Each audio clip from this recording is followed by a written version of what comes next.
Memoirs of Sherlock Holmes, by Sir Arthur Conan Doyle. The Gloria Scott. "I have some papers here," said my friend Sherlock Holmes, as we sat one winter's night on either side of the fire, "which I really think, Watson, that it would be worth your while to glance over.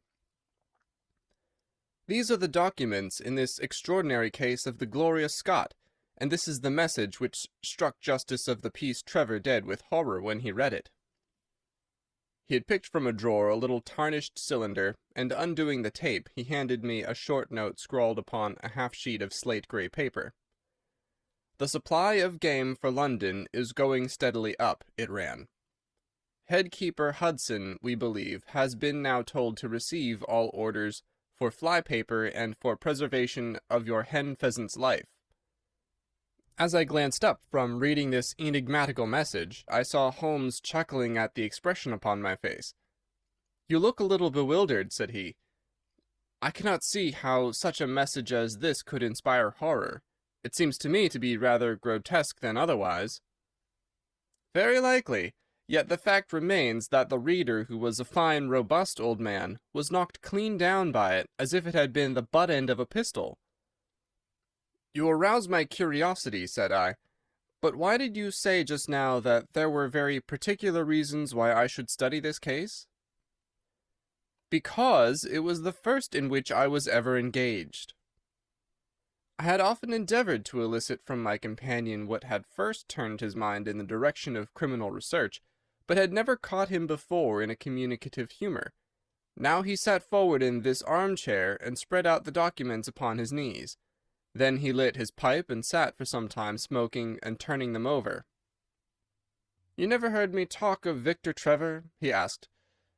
"He was the only friend I made during the 2 years I was at college.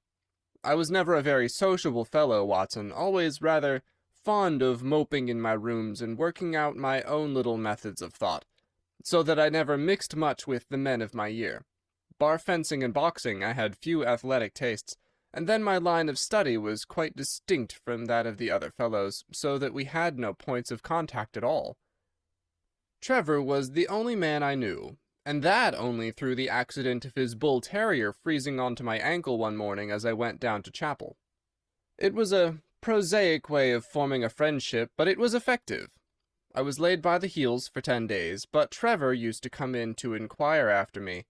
At first it was only a minute's chat, but soon his visits lengthened, and before the end of the term we were close friends.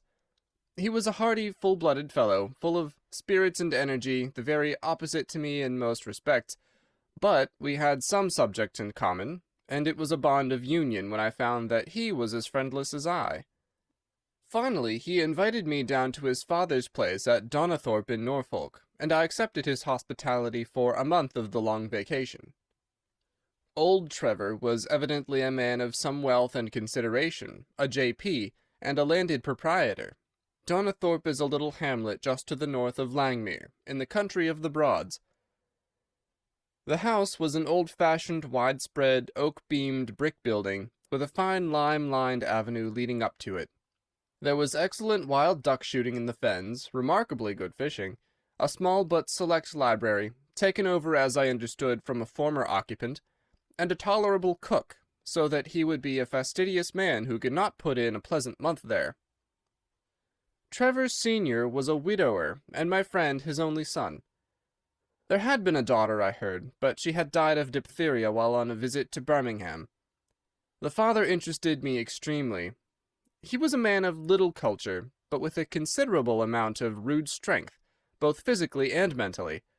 He knew hardly any books, but he had travelled far, and had seen much of the world, and had remembered all that he had learned. In person he was a thick-set, burly man, with a shock of grizzled hair, a brown, weather-beaten face, and blue eyes which were keen to the verge of fierceness.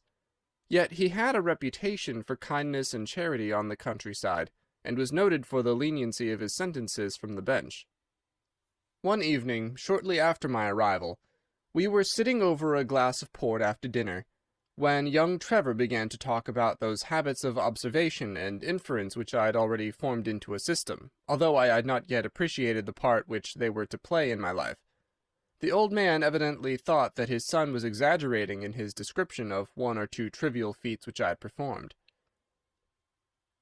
"Come now, Mr. Holmes," said he, laughing good-humoredly. "I'm an excellent subject, if you can deduce anything from me." "I fear there is not very much," I answered.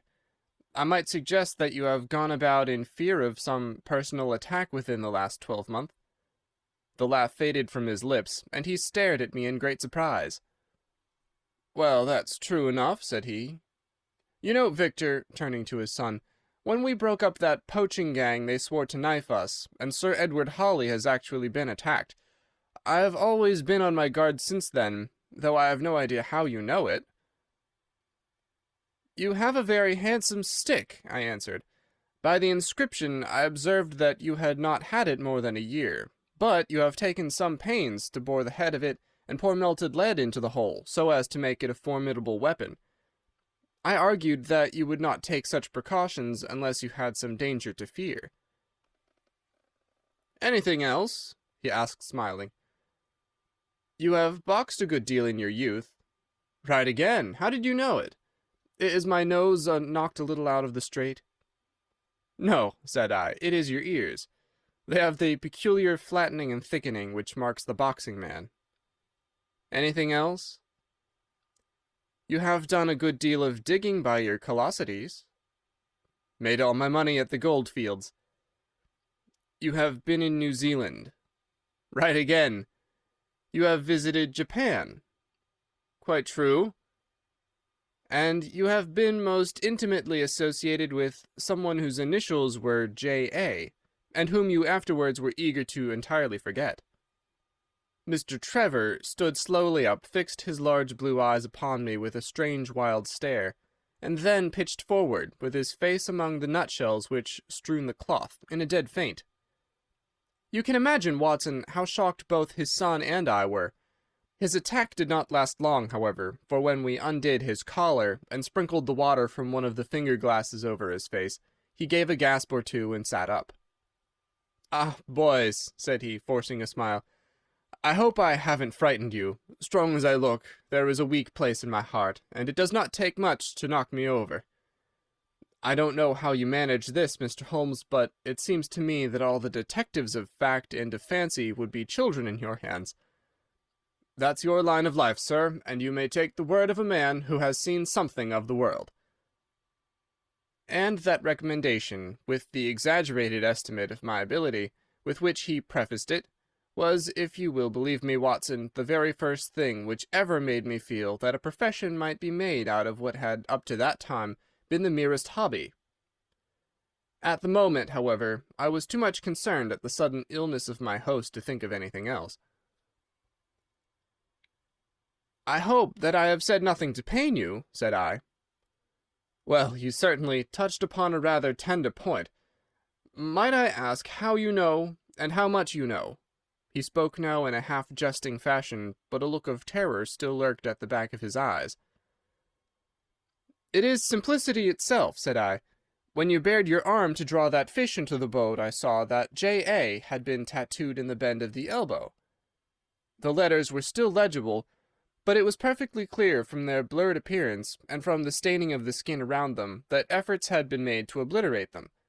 It was obvious then that those initials had once been very familiar to you, and that you had afterwards wished to forget them."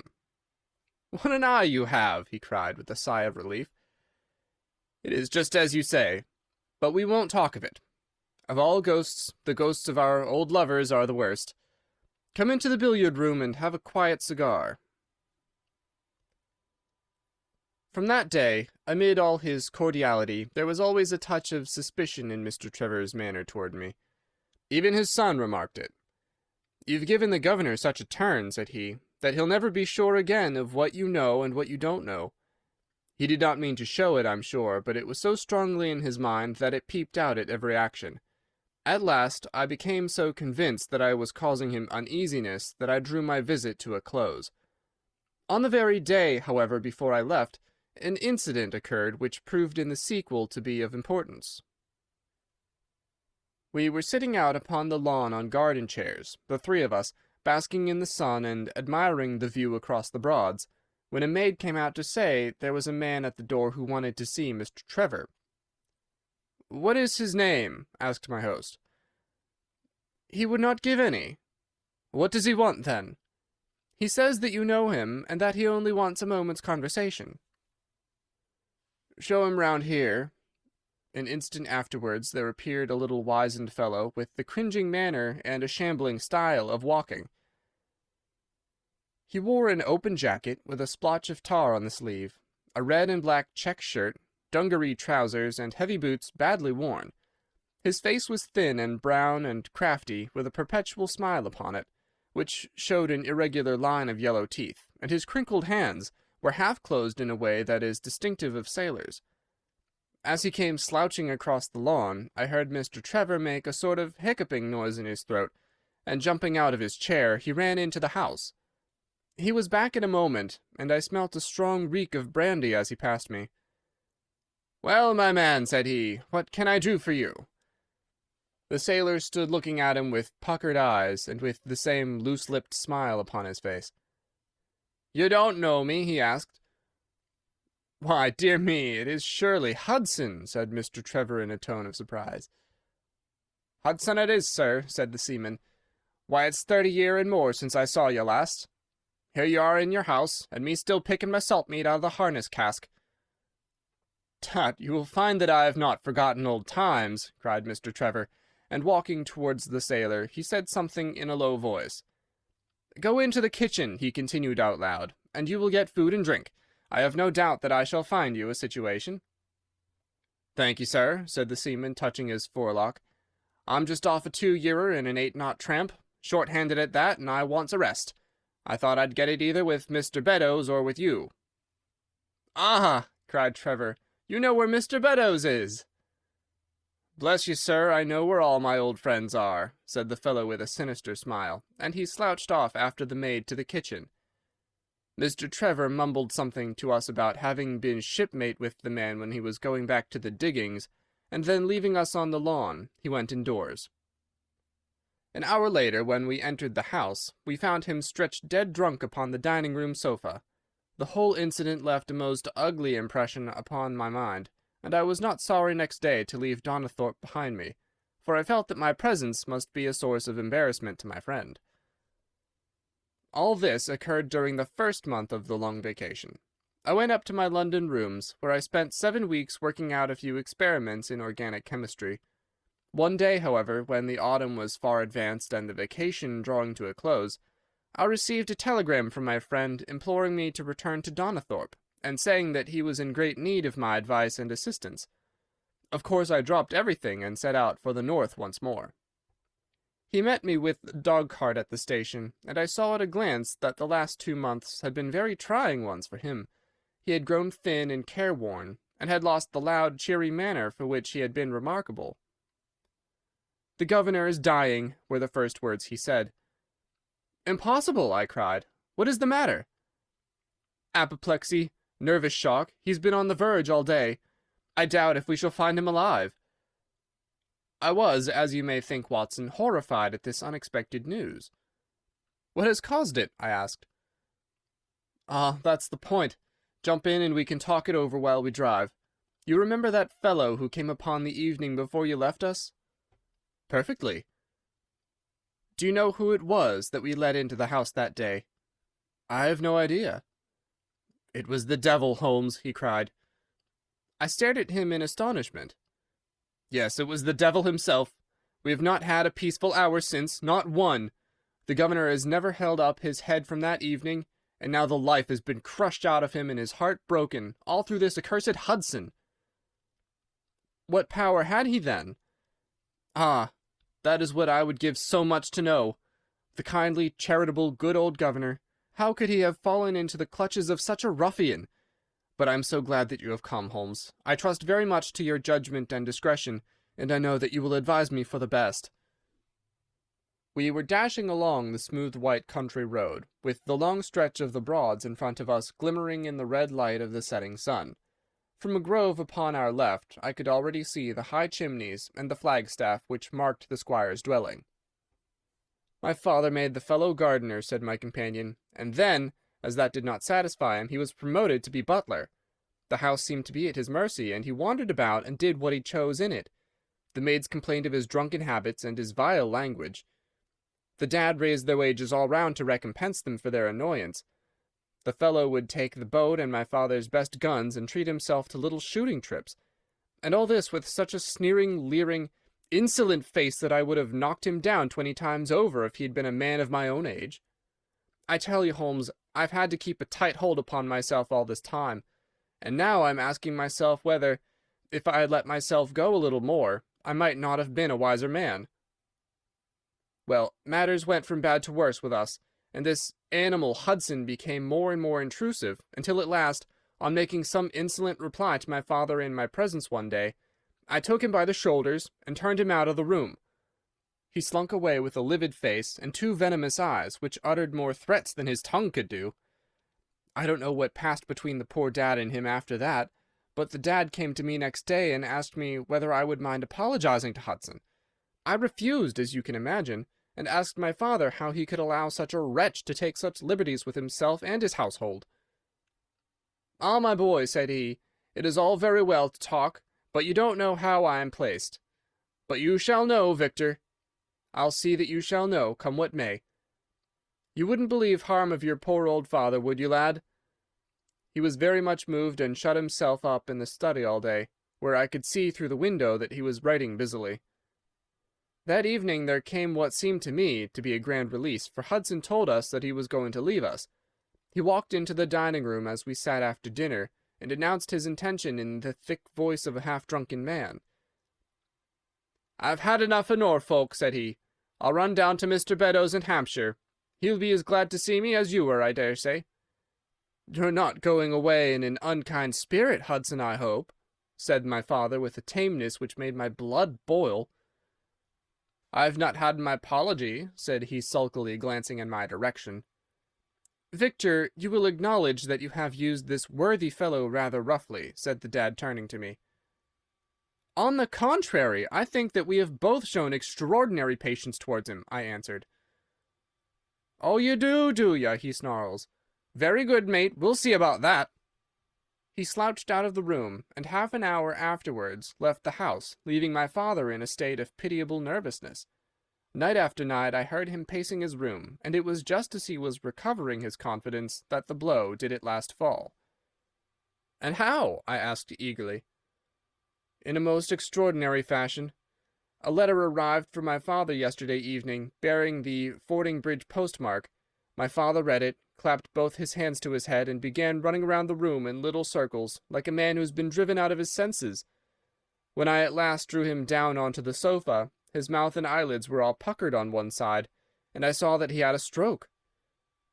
Dr. Fordham came over at once. We put him to bed, but the paralysis has spread. He has shown no sign of returning consciousness, and I think that we shall hardly find him alive." "You horrify me, Trevor," I cried. "What then could have been in this letter to cause so dreadful a result?" "Nothing. There lies the inexplicable part of it. The message was absurd and trivial. Oh, my God, it is as I feared." As he spoke, we came round the curve of the avenue, and saw in the fading light that every blind in the house had been drawn down. As we dashed up to the door, my friend's face convulsed with grief, a gentleman in black emerged from it. "When did it happen, doctor?" asked Trevor. "Almost immediately after you left." "Did he recover consciousness?" "For an instant before the end." "Any message for me?" "Only that the papers were in the back drawer of the Japanese cabinet." My friend ascended with the doctor to the chamber of death, while I remained in the study, turning the whole matter over and over in my head, and feeling as sombre as ever I had done in my life. What was the past of this Trevor, pugilist, traveller, and gold-digger, and how had he placed himself in the power of this acid-faced seaman? Why, too, should he faint at an allusion to the half-effaced initials upon his arm, and die of fright when he had a letter from Fordingham? Then I remembered that Fordingham was in Hampshire, and that this Mr. Beddoes, whom the seaman had gone to visit and presumably to blackmail, had also been mentioned as living in Hampshire. The letter, then, might either come from Hudson, the seaman saying that he had betrayed the guilty secret which appeared to exist, or it might come from Beddoes, warning an old confederate that such a betrayal was imminent. So far it seemed clear enough, but then how could this letter be trivial and grotesque, as described by the Sun? He must have misread it. If so, it must have been one of those ingenious secret codes, which mean one thing while they seem to mean another. I must see this letter. If there were a hidden meaning in it, I was confident that I could pluck it forth. For an hour I sat pondering it over in the gloom, until at last a weeping maid brought in a lamp, and close at her heels came my friend Trevor, pale but composed, with these very papers which lie upon my knee, held in his grasp. He sat down opposite to me, drew the lamp to the edge of the table, and handed me a short note scribbled, as you see, upon a single sheet of grey paper. The supply of game for London is going steadily up, it ran. Headkeeper Hudson, we believe, has been now told to receive all orders for fly paper and for preservation of your hen pheasant's life.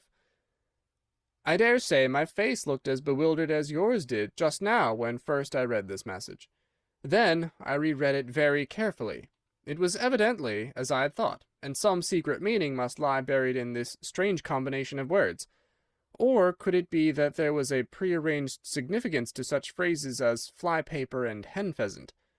Such a meaning would be arbitrary, and could not be deduced in any way. And yet I was loath to believe that this was the case, and the presence of the word Hudson seemed to show that the subject of the message was as I had guessed, and that it was from Beddoes rather than the sailor. I tried it backwards, but the combination life pheasant's hen was not encouraging. Then I tried alternate words, but neither the of for nor supply game London promised to throw any light upon it. And then, in an instant, the key of the riddle was in my hands, and I saw that every third word, beginning with the first, would give a message which might well drive old Trevor to despair. It was short and terse, the warning, as I now read it to my companion. The game is up. Hudson has told all. Fly for your life. Victor Trevor sank his face into his shaking hands. "It must be that, I suppose," said he. "This is worse than death, for it means disgrace as well. But what is the meaning of these head-keepers and hen-pheasants?" "It means nothing to the message, but it might mean a good deal to us if we had no other means of discovering the sender. You see that he has begun by writing 'the game is,' and so on. Afterwards he had, to fulfill the prearranged cipher, to fill in any two words in each space. He would naturally use the first words which came to his mind, and if there were so many which referred to sport among them, you may be tolerably sure that he is either an ardent shot or interested in breeding. Do you know anything of this Beddoes?" "Why, now that you mention it," said he, "I remember that my poor father used to have an invitation from him to shoot over his preserves every autumn." "Then it is undoubtedly from him that the note comes," said I. "It only remains for us to find out what this secret was which the sailor Hudson seems to have held over the heads of these two wealthy and respected men." "Alas, Holmes, I fear that it is one of sin and shame," cried my friend. "But from you I shall have no secrets. Here is the statement which was drawn up by my father when he knew that the danger from Hudson had become imminent. I found it in the Japanese cabinet, as he told the doctor. Take it and read it to me, for I have neither the strength nor the courage to do it myself." "These are the very papers, Watson, which he handed to me, and I will read them to you, as I read them in the old study that night to him. They are endorsed outside, as you see. Some particulars of the voyage of the bark Gloria Scott, from her leaving Falmouth on the 8th October, 1855, to her destruction in north latitude 15 degrees 20 minutes, west longitude 25 degrees 14 minutes, on November 6th. It is in the form of a letter, and runs in this way.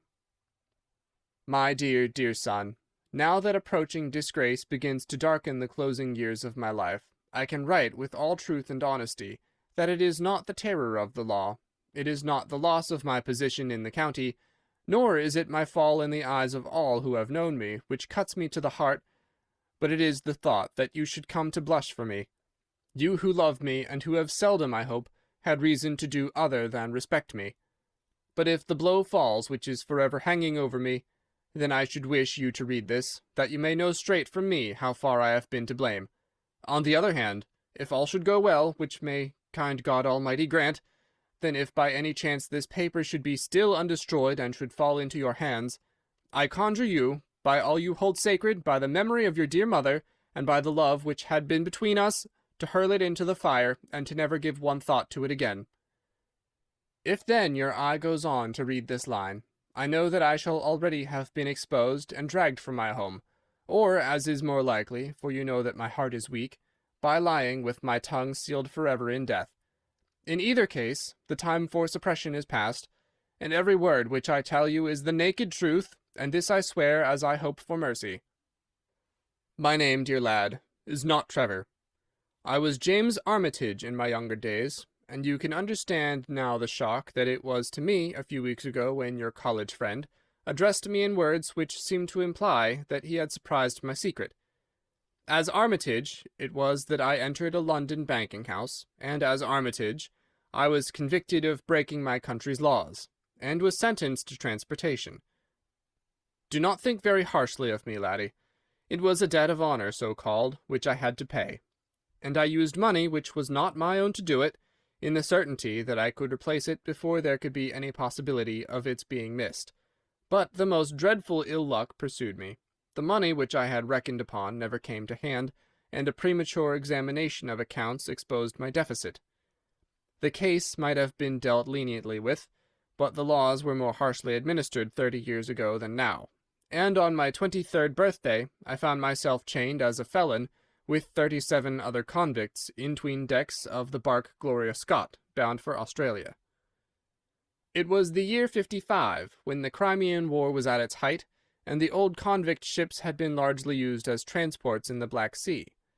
The government was compelled, therefore, to use smaller and less suitable vessels for sending out their prisoners. The Gloria Scott had been in the Chinese tea trade, but she was an old-fashioned, heavy-bowed, broad-beamed craft, and the new clippers had cut her out. She was a 500-ton boat, and besides her 38 jailbirds, she carried 26 of a crew, 18 soldiers, a captain, 3 mates, a doctor, a chaplain, and 4 warders. Nearly 100 souls were in her, all told, when we set sail from Falmouth. The partitions between the cells of the convicts, instead of being of thick oak, as is usual in convict ships, were quite thin and frail. The man next to me upon the aft side was one whom I had particularly noticed when we were led down the quay. He was a young man with a clear, hairless face, a long, thin nose, and a rather nutcracker jaws. He carried his head very jauntily in the air, had a swaggering style of walking, and was, above all else, remarkable for his extraordinary height. I don't think any of our heads would have come up to his shoulder, and I am sure that he could not have measured less than 6½ feet. It was strange among so many sad and weary faces to see one which was full of energy and resolution. The sight of it was to me like a fire in a snowstorm. I was glad then to find that he was my neighbor, and gladder still when, in the dead of the night, I heard a whisper close to my ear, and found that he had managed to cut an opening in the board which separated us. "Hello, chummy," said he. "What's your name, and what are you here for?" I answered him, and asked in turn who I was talking with. "I'm Jack Prendergast," said he, "and by God, you'll learn to bless my name before you've done with me." I remembered hearing of this case, for it was one which had made an immense sensation throughout the country, some time before my own arrest. He was a man of good family and of great ability, but of incurably vicious habits, who had by an ingenious system of fraud obtained huge sums of money from the leading London merchants.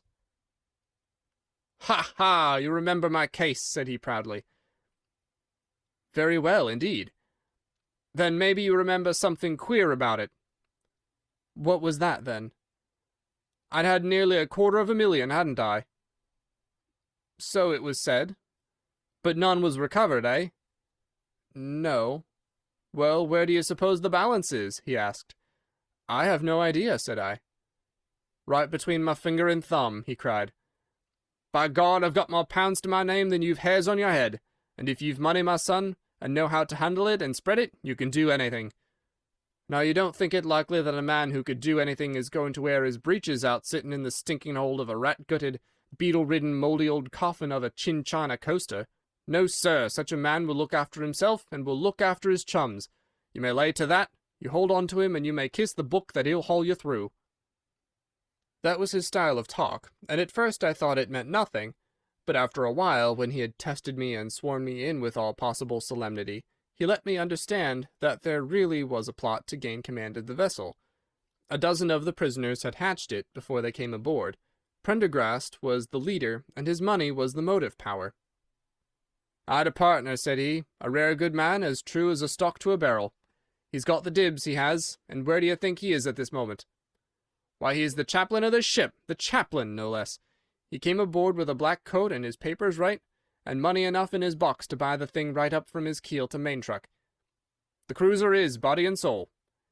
He could buy him at so much a gross with a cash discount, and he did it before ever they signed on. He's got 2 of the warders and Mirror, the second mate, and he'd get the captain himself if he thought him worth it." "What are we to do, then?" I asked. "What do you think?" said he. "We'll make the coats of some of these soldiers redder than ever the tailor did." "But they're armed," said I. "And so shall we be, my boy. There's a brace of pistols for every mother's son of us, and if we can't carry this ship with the crew at our back, it's time we were all sent to a young Mrs. boarding school. You speak to your mate upon the left tonight, and see if he is to be trusted." I did so, and found my other neighbor to be a young fellow in much the same position as myself, whose crime had been forgery.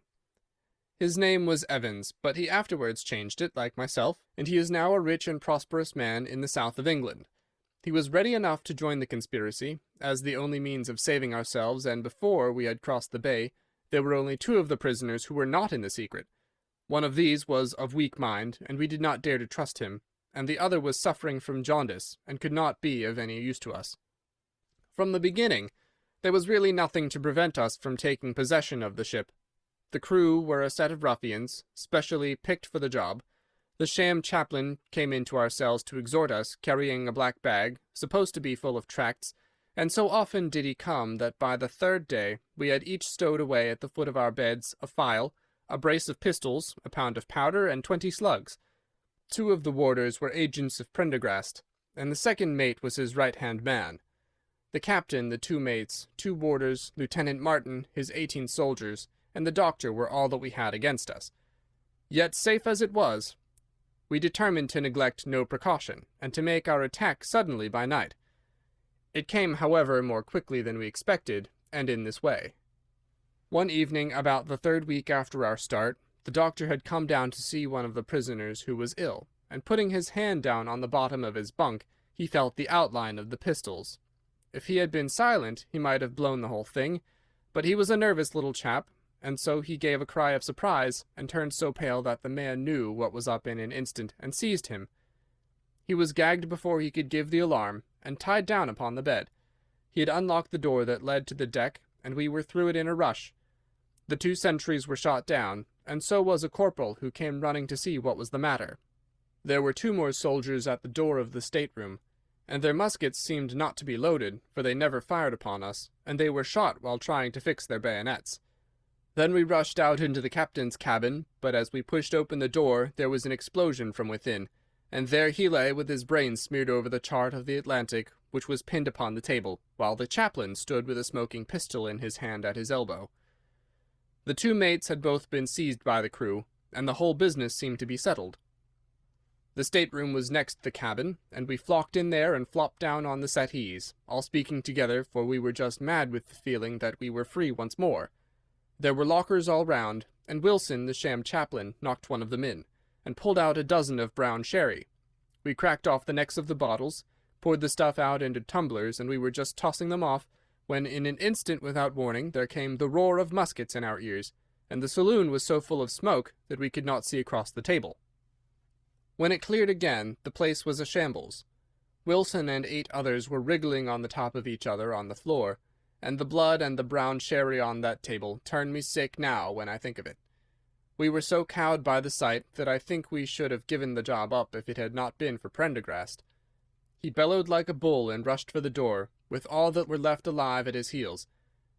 Out we ran, and there on the poop were the lieutenant and the 10 of his men. The swing skylights above the saloon table had been a bit open, and they had fired on us through the slit. We got on them before they could load, and they stood to it like men, but we had the upper hand of them, and in 5 minutes it was all over. My God, was there ever a slaughterhouse like that ship? Prendergast was like a raging devil, and he picked the soldiers up as if they had been children and threw them overboard, alive or dead. There was one sergeant that was horribly wounded, and yet kept on swimming for a surprising time, until someone in mercy blew out his brains. When the fighting was over, there was no one left of our enemies except just the warders, the mates, and the doctor. It was over them that the great quarrel arose. There were many of us who were glad enough to win back our freedom, and yet who had no wish to have murder on our souls. It was one thing to knock the soldiers over with their muskets in their hands, and it was another to stand by while men were being killed in cold blood.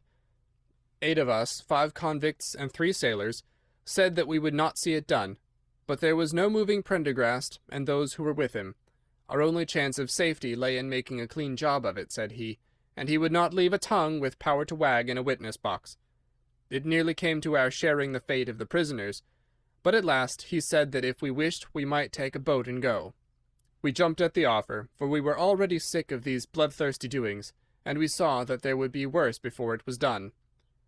We were given a suit of sailor togs each, a barrel of water, 2 casks, one of junk and one of biscuits, and a compass. Prendergast threw us over a chart, told us that we were shipwrecked mariners whose ship had foundered in latitude 15 degrees and longitude 25 degrees west, and then cut the painter and let us go.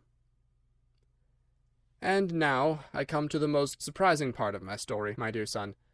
The seamen had hauled the foreyard aback during the rising, but now as we left them they brought it square again, and as there was a light wind from the north and east, the bark began to draw slowly away from us. Our boat lay rising and falling upon the long, smooth rollers, and Evans and I, who were the most educated of the party, were sitting in the sheets, working out our position and planning what coast we should make for. It was a nice question, for the Cape de Verdes were about 500 miles to the north of us, and the African coast about 700 to the east.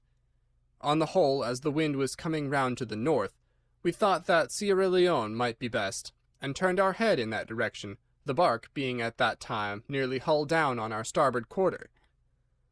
Suddenly, as we looked at her, we saw a dense black cloud of smoke shoot up from her, which hung like a monstrous tree upon the skyline. A few seconds later a roar like thunder burst upon our ears, and as the smoke thinned away, there was no sign left of the Gloria Scott. In an instant we swept the boat's head round again, and pulled with all our strength for the place where the haze, still trailing over the water, marked the scene of this catastrophe.